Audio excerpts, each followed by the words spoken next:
Hello, everyone, and welcome back to Gallivanting Kendall. I'm Kendall Clement, and today I'm going to talk to you about 7 ways that you can pay for your dream of living here in the Philippines. Never miss another one of my videos. Send me your email address at gallivanting.kendall23@gmail.com to be added to my email list, and you will be notified about my videos before they're published here on YouTube. Also, don't forget to hit like and subscribe. And let's ride. All right. Good day, everybody. I hope this video finds you all doing well. I want to extend a special hello to all my subscribers. I am extremely grateful to you, and I appreciate all your support. And if you're new, please consider subscribing if you enjoy the content you're seeing on my channel. One quick note. I've become more and more aware of American and European women who are immigrating to the Philippines. Most Philippines vlogs seem to be more geared towards males. I want the ladies to know that I will try to produce content that you will enjoy as well. So ladies, I hope you'll hit like and subscribe also. In this video, I've decided to talk about a subject I kind of touched on in a previous video. I'm going to tell you 7 ways that you can afford to live in the Philippines. First, and the most obvious, is your retirement pension. I have my doubts about Manila, but I can tell you that in Cebu, if you have a pension of at least $1,500 a month, you can absolutely live a comfortable lifestyle here. Would it be better if you brought in more? Sure. Would it be better if you were hitting that sweet spot of $3,000 a month like one vlogger in Cavite, whom I like very much, by the way, talks about a lot? Absolutely. But you are where you are. I am telling you that with $1,500 a month, you'll be able to travel the Central Visayas from time to time and live a very nice lifestyle. That's the first way you can finance your Philippines dreams. Number 2, and those of you who have been subscribed to my channel for a while now have heard me talk about this before. The average Social Security income is $1,700 a month. There it is. Last time I checked, $1,700 is more than $1,500. If you're receiving the average, just the average Social Security income of $1,700 a month, you can afford to live comfortably here in Cebu province, which includes several islands and cities other than the main island of Cebu and Cebu City. Number 3, for veterans. I see you, my fellow veterans. If you are a veteran of the U.S. military and you are disabled, go ahead and get your VA disability benefits in order and come on over, brothers and sisters. For those of you who may not be aware, military environments are often hazardous to your health. You can receive injuries other than those received in combat. In other words, you could have become disabled due to some other kind of injury connected to your military service. Many of us have, and there's no shame in that.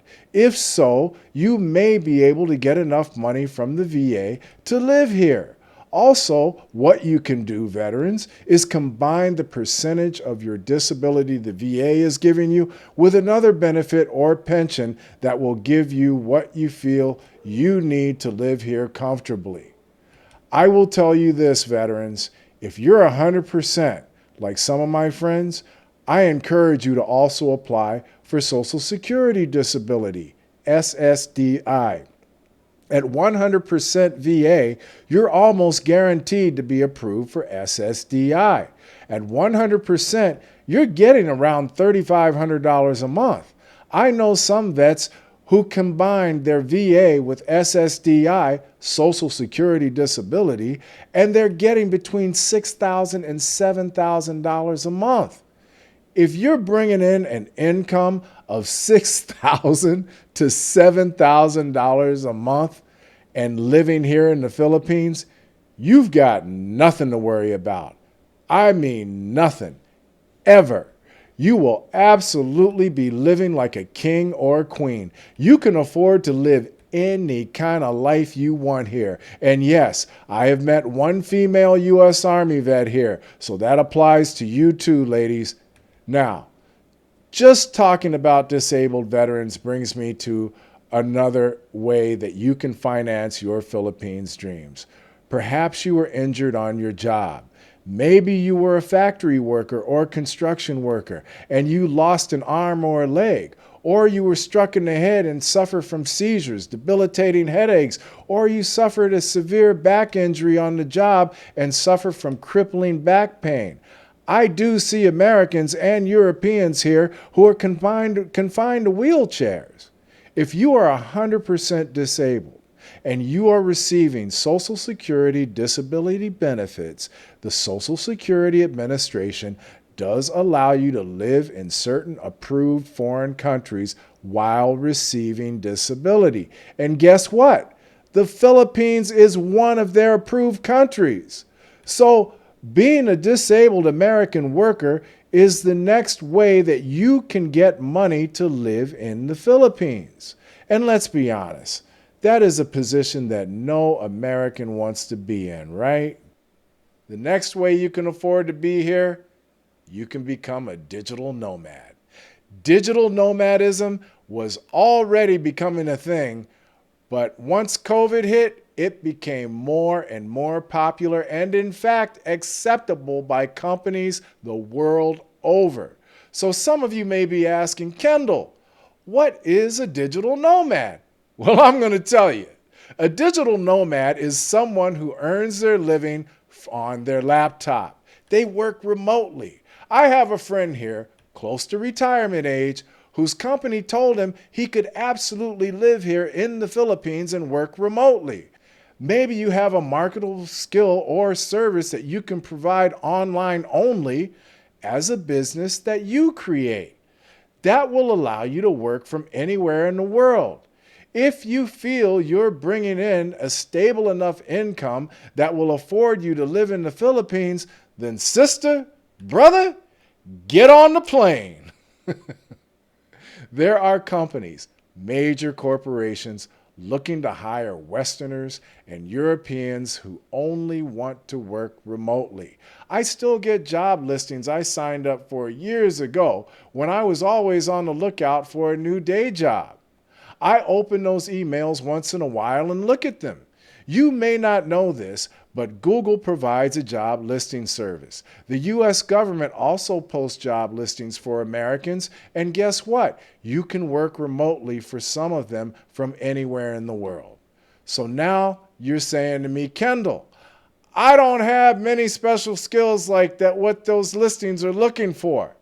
Then I ask you, can you speak English? Can you? Because if you can speak English, then you qualify for the next moneymaker, which is getting a job as a call center supervisor. The main requirement of most call center supervisors is that you are a native English speaker. That's it. There are a ton of call centers in both Manila and here in Cebu. When you call customer service for Amazon, Netflix, and other companies, you get someone with an accent. Most of the time, you're talking to someone right here in the Philippines, man. I met a guy in Manila who was hired in America to be a call center supervisor here. They paid for his work visa, his travel expenses, and he was going to be making $13 an hour. Now, in Manila, that sounds a little tight to me, but for Cebu, that's okay. That's a comfortable income for Cebu. Whether that's doable or not depends on how the American company works out the tax situation. And speaking of taxes, there is a moneymaker that is totally tax-free, from my understanding. If you have a 120-hour TOEFL certificate teaching English as a foreign language, that's what TOEFL stands for, you can get a job working for one of the many English academies teaching adults and kids who come here to learn English from all over Asia. My understanding is that you won't have any Filipino students but your students come from China, Taiwan, Japan, Thailand, Vietnam, and other Asian countries. I've known people who have done this here in Cebu. They tell me that these schools feel no obligation to report their foreign teachers' income to their home countries. Therefore, American and European teachers are essentially making money under the table. I am told that many of the schools will lowball you on the salary and try to get away with paying you $8 an hour, but they're also willing to haggle. But there are schools that will pay $13 an hour and up. The highest I've heard of is $26 an hour. I'm told by a couple of people that if you're a native English speaker, these schools will trip all over themselves to hire you. As a native English speaker, you are a hot commodity. According to an acquaintance, the hotspots for ESL, English as a Second Language schools, are here in Cebu and in Baguio, not Manila. If you feel you've gotten value out of this video, hit like and subscribe, and also send me a quick email that just says, "Add me," and I will add you to my email list so that you are notified of my video releases before YouTube puts out the notification. Thank you again to all my subscribers. I am humbled and grateful for your support. And as always, take care of each other and give a great day.